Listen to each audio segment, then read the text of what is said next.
Colonel साहब जो देके गए हैं अपने समाज को, वो इतनी बड़ी चीज देके गए हैं, मैं कहता हूँ ना पहले कभी कोई देके गया और शायद आगे भी कोई नहीं देके जा पाएगा। कर्नल साहब यहाँ पे आंदोलन करते थे 14, 15, 16 में यहाँ पे एसपी रहा हूँ, तो इसलिए मैं उनको व्यक्तिगत तौर पे जानता हूँ कि उनकी रणनीति ऐसी थी, उनकी पकड़ ऐसी थी, उनका रुतबा ऐसा था कि वो काम करा के गए। समाज के लिए भगवान के बराबर का दर्जा है उनका। एक मंत्रिमंडलीय कमेटी का गठन हुआ है जो कि स्थायी कमेटी है, वो एक बार के लिए नहीं बना है। देवनारायण योजना में आपके संघर्ष समिति के जो प्रतिनिधि जो आप नामित करेंगे उनको शामिल करने की बात हो गई है। प्यारे बच्चों, सबसे पहले तो देवनारायण भगवान को मैं नमन करता हूँ, ठीक है। राज महाराज की, ठीक है।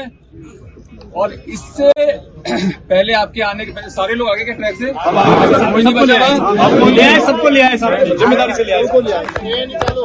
देखो, जो सबसे बड़ी जो बात थी और जो कर्नल साहब जो देके गए हैं अपने समाज को, वो इतनी बड़ी चीज देके गए हैं, मैं कहता हूँ ना पहले कभी कोई देके गया और शायद आगे भी कोई नहीं देके जा पाएगा। मानते हो इस बात को?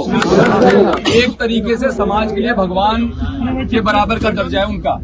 जिस तरह से संघर्ष किया और जो देके चले गए, कई बार हम मांगते रहते हैं, प्रयास करते रहते हैं, मिलता नहीं है, लेकिन उनकी रणनीति ऐसी थी, उनकी पकड़ ऐसी थी, उनका रुतबा ऐसा था कि वो काम करा के गए, ठीक है।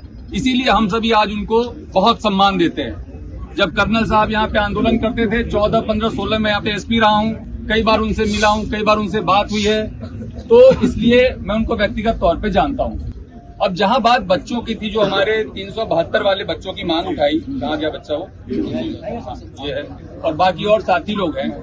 एक बात बड़ी छोटी सी और मोटी सी समझने वाली थी कि हम लोग यहाँ पे 372 पद पे नौकरी मांगने के लिए तो आए थे ना, कि जो हमारा अधिकार है हमें दे दो, जो हम मानते हैं हमारा अधिकार है। और जाकर के जब हम ट्रैक पे बैठ गए तो क्या होगा, उसका परिणाम पता है आपको? जीवन भर नौकरी नहीं मिलेगी। समझते हैं इस बात को?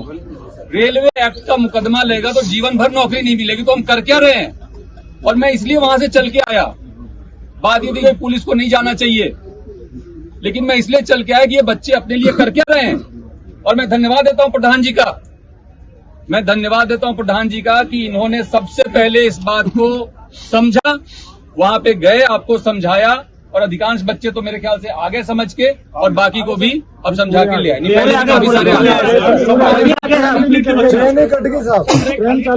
बहुत बढ़िया। तो आप लोग इस बात को समझो कि एक तो प्रशासन, सरकार और समाज अलग अलग नहीं है, ठीक है। जो कोई हमारी मांगे होती हैं, जैसे कह रहे हैं हम 7 साल या 17 साल से आप मांग कर रहे हो, 7 साल से मांग कर रहे हो, पूरी नहीं हो रही है, तो उसमें क्या दिक्कत है? आपका पॉइंट ऑफ व्यू क्या है, सामने वाले का पॉइंट ऑफ व्यू क्या है? इसको क्लियर करने के लिए आज जो एक घोषणा हुई, जो मैंने सुना कि एक मंत्रिमंडलीय कमेटी का गठन हुआ है, जो कि स्थायी कमेटी है, वो एक बार के लिए नहीं बना है। वो हर 3 महीने पे मीटिंग करेगी और पहली मीटिंग इसी मंथ होगी, इसी जून माह में होगी। तो वहां तो आपकी बात सबसे पहले रखी जाएगी ना। तो इतना ज्यादा उद्वेलित होने वाली बात थी नहीं। और फिर भी अगर आपके दिल को चोट पहुंचा, मैं समझ सकता हूं, हम लोग सभी रोजगार के लिए बहुत, हमने भी संघर्ष किया है। हम भी कॉलेज में पढ़े, दिल्ली जाके पढ़े, नौकरियों के लिए कंपटीशन दी, फिर नौकरी हुआ तो नौकरी में, हमें पता है कि एक बेरोजगार का दर्द क्या होता है। लेकिन साथ ही साथ अगर ये दर्द था तो थोड़ा सा धैर्य रखना चाहिए था, मैं मानता हूँ। और मैं कोई आपसे दूर नहीं हूँ, प्रशासन आपसे दूर नहीं है, कलेक्टर साहब, एसपी साहब आपसे दूर नहीं है, और न सरकार आपसे दूर है। मैं आपको कहना चाहूंगा, आपकी जो महापंचायत थी उसमें आपका बिंदु था, जितने भी उसमें पॉइंट्स तय हुए, आप देखिए तो 9वीं अनुसूची में कैबिनेट से प्रस्ताव पारित करा के भेजने की बात हुई।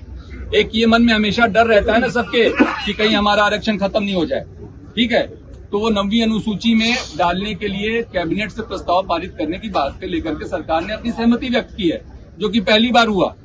इसके साथ ही जो मुकदमे वापसी की बात है, जिससे हम सभी लोग परेशान रहते हैं, हमारे बच्चे परेशान रहते हैं, उसमें केवल बेलेबल ही नहीं बल्कि जो दूसरे जिसमें कि नोटिस दे करके भी कार्रवाई की जा सकती है, उसके भी डिस्पोजल की बात और सहमति दे दी गई है।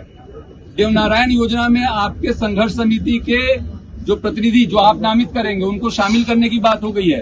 कैबिनेट सब कमेटी में जो मीटिंग होगी उसमें आपके प्रतिनिधि जो नामित होंगे उनको शामिल करने की बात हो गई है। तो आप हर 3 महीने पे मिलोगे। आप जो कह रहे हो हमारी कोई बात नहीं सुन रहा, हमारी कोई बात नहीं समझ रहा, हमारी लॉजिकल बात है, वो हर 3 महीने पे सवाल पूछने का आपके पास मौका होगा।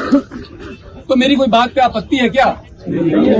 और इस देश में गांधी के देश में अगर गांधीवादी तरीकों को छोड़ करके हम दूसरे तरीके पे जाएंगे और बिना सोचे समझे जाएंगे तो अपना भविष्य अंधकार में डाल रहे हैं। तो मेरे को बच्चों इतनी बात कहनी थी, आप सभी बहुत समझदार हैं, पढ़े लिखे हैं, मैं आपका बड़े भाई जैसा हूं। अगर आप बड़े भाई की राय को मानते हैं, अभी आप लोग जो भी यहाँ बैठ के अपना तय करेंगे नीति रणनीति, उसके बारे में मुझे कुछ नहीं कहना, लेकिन मैं कहूंगा कि जो भी निर्णय लिया करो उसमें अपना भला तो पहले सोच लिया करो, जिससे कि आपका बहुत भारी नुकसान नहीं हो जाए।